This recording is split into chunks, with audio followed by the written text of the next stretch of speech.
Doon sana tayo eh. Sa baba niyan, di ba?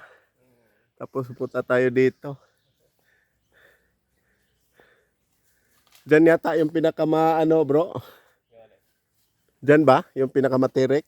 Papunta doon? Papunta doon sa malaking. Oo. May malaking puno dyan na mataas.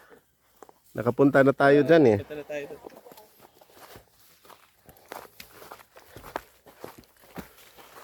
Tagal wala ng Pilipino po ang kumabalik. Tagal-tagal na balik dito. Tagal. Huling punta namin dito. Ako si Arjan, si Rodel bago mag-CTN. Oo.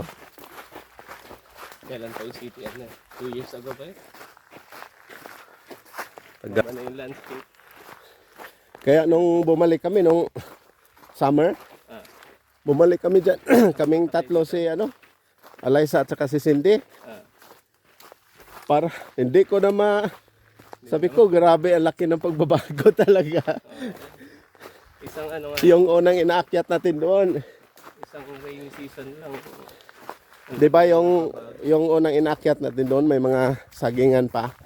Ngayon wala na yun. Ngayon hindi na, puro na rubber. Tapos Tapos iba na yung viewpoint, doon na sa may Tarang Tubo. parang pinatag nila na landscape. Tapos tinamnan ng mga rubber. Sarap pala sila. Saan kaya yung mga yon?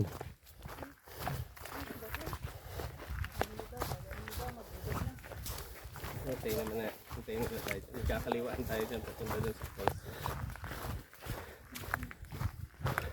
Maganda pag doon ang bagsak natin sa may kalsada. Saan? Yung bagsak natin doon sa galing sa falls. Doon sa kalsada na dinadaanan natin dati. Yung pagbaba na yun. Pauwi na yun. Kasi pagkagaling natin sa falls, saka pala tayo pupunta sa viewpoint. Dati viewpoint ay inuuna natin. Oo. Ngayon binaligtad muna nila. So pupunta pa tayo sa viewpoint. Nandito na tayo. Dapat maaga tayo doon, no? Dapat doon talaga sana ang daan. Pagpabalik doon, madali na yun. Kasi maaraw na pag Baka iba na rin yung mainit. Ay, baka makulimlim na rin.